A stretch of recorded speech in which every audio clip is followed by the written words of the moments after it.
Hi friends, it's Miss Erica here, and I have one more story to share with you today. And it is kind of a classic. It is Paddington Bear. Paddington Bear is one of those books that is famous. There's movies that were made after this story of Paddington Bear. It's a very, very famous book it's set in Europe. It's set in England, where Miss Elizabeth is from. And children all over the world have loved and enjoyed the story of little Paddington Bear. In fact, my son Burley loved Paddington so much that one year he was Paddington Bear for Halloween. So we are going to read Paddington. So Michael Bond wrote this story, and R.W. Alley did the illustrations.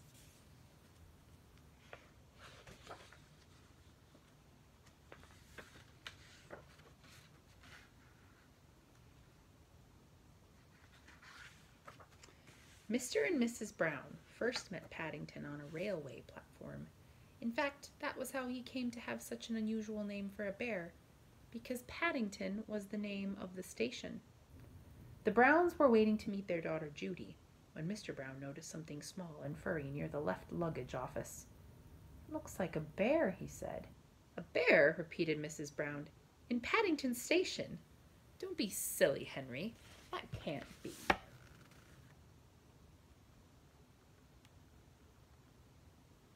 So Paddington Station is a real place. It is a train station in London, in England, and it has the most amazing ceiling on it. If you can see the ceiling here in this picture, there's glass bits of Paddington, the ceiling of Paddington Station. It's quite an amazing place to be. But Mr. Brown was right. He was sitting on an old leather suitcase marked "Wanted on Voyage." And as they drew near, it stood up and politely raised its hat. "Good afternoon," it said. "May I help you?" "It's very kind of you," said Mr. Brown, "but as a matter of fact, we were wondering if we could help you." "Oh, you're a very small bear," said Mrs. Brown. "Where are you from?" The bear looked around carefully before replying. "Darkest Peru. I'm not really supposed to be here at all. I'm a stowaway." What is a stowaway? Stowaway is usually the name of somebody who sneaks onto a train or a plane.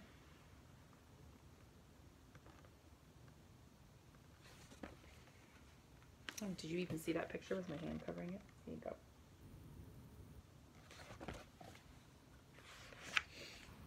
"You don't mean to say you've come all the way from South America on your own," exclaimed Mrs. Brown. "Whatever did you do for food?" Unlocking the suitcase, the bear took out an almost empty glass jar. "I ate marmalade," it said. "Bears like marmalade." Mrs. Brown looked at the label around the bear's neck. It said quite simply, "Please look after this bear. Thank you." Remember when we were talking about jelly? And about how where Miss Elizabeth's from, they have orange jelly? That's called marmalade. "Oh, Henry," she cried, "we can't leave him here all by himself. There's no knowing what might happen to him. Can't he come home and stay with us?" "Stay with us?" repeated Mr. Brown nervously. He looked down at the bear. Would you like that?" he asked. "That is," he added hastily, "if you have nothing else planned." "Oh, yes," replied the bear. "I would like that very much. I've nowhere to go, and everyone seems in such a hurry."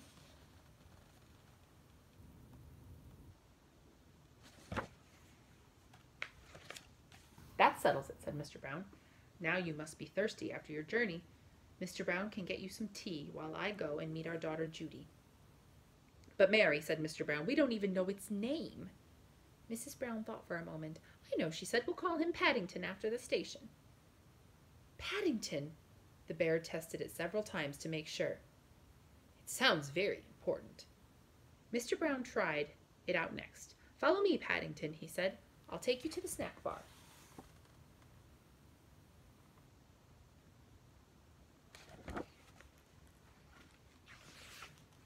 Mr. Brown was as good as his word. Paddington had never seen so many snacks on one tray, and he didn't know which to try first.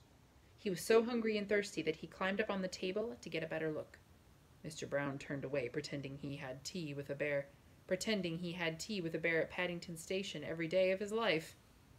"Henry," cried Mr. Brown when she arrived with Judy, "what are you doing to that poor bear?"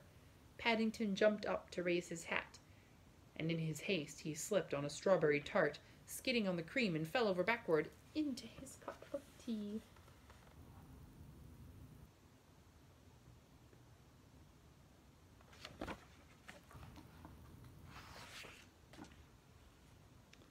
"I think we'd better go before anything else happens," said Mr. Brown.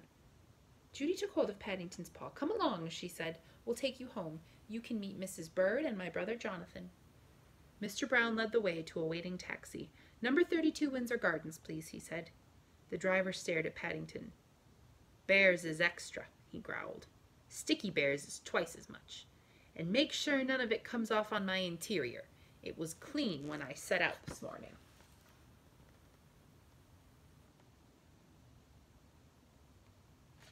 Poor Paddington. The sun was shining as they drove out of the station, and there were cars and big red buses everywhere. Paddington waved to some people waiting at the bus stop, and several of them waved back. It was all very friendly. Paddington tapped the taxi driver on his shoulders. "It isn't a bit like darkest Peru," he announced. The man jumped at the sound of Paddington's voice. "Cream," he said bitterly. "Cream and jam all over my coat." He slid the little window shut behind him. "Oh, dear, Henry," murmured Mrs. Brown. "I wonder if we're doing the right thing."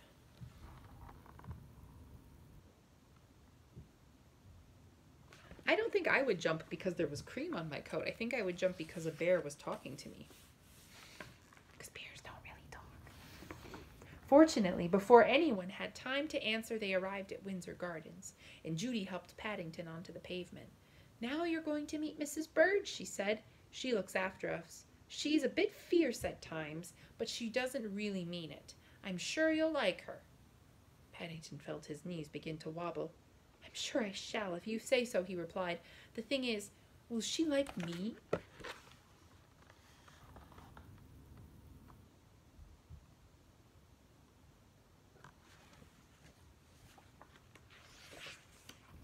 "Goodness gracious!" exclaimed Mrs. Bird. "What have you got there?"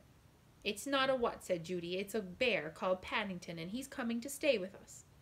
"A bear," said Mrs. Bird as Paddington raised his hat. "Well, he has good manners, I'll say that for him." "I'm afraid I stepped on a jam tart by mistake," said Paddington. "I can see that," said Mrs. Bird. "You'd better have a bath before you're very much older. Judy can turn it on for you. I dare say you'll be wanting some marmalade, too." "I think she likes you," whispered Judy.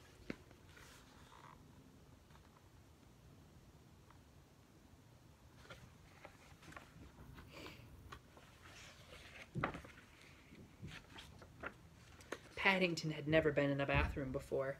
While the water was running, he made himself at home. First of all, he tried writing his new name on the steam on the mirror. Then he used Mr. Brown's shaving cream to draw a map of Peru on the floor. It wasn't until a drip landed on his head that he remembered what he was supposed to be doing. He soon discovered that getting into a bath is one thing, but it's quite another matter getting out again, especially when it's full of soapy water.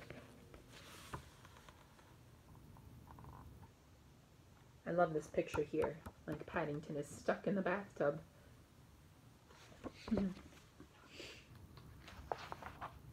Paddington tried calling out, "Help!"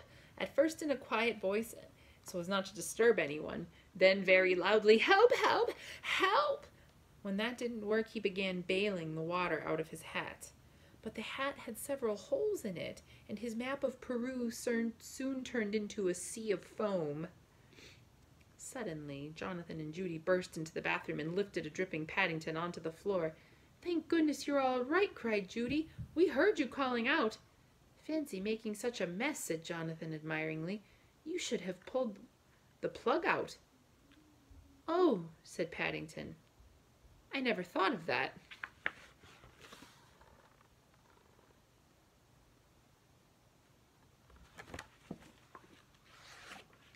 When Paddington came downstairs, he looked so clean that no one could possibly be cross with him.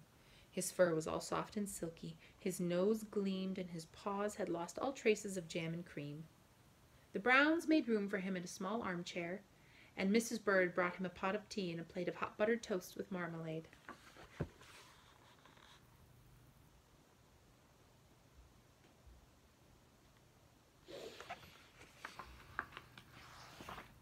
"Now," said Mrs. Brown, "you must tell us all about yourself.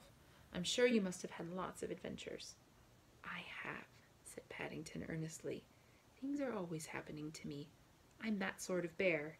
He settled back in the armchair. "I was brought up by my Aunt Lucy in darkest Peru," he began, "but she had to go into a home for retired bears in Lima." He closed his eyes thoughtfully, and a hush fell over the room as everyone waited expectantly.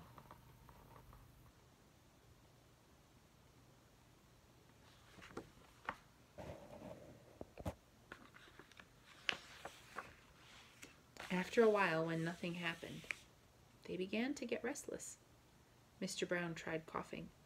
Then he reached across and poked Paddington. "Well, I never," he said. "I do believe he's fast asleep." "After all that's happened to him," said Mrs. Brown. "Is it any wonder?" Here's Paddington fast asleep.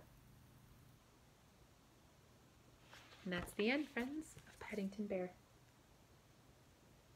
There are many, many, many books of adventures with Paddington in them, so maybe we can read some in the coming weeks. Bye for now.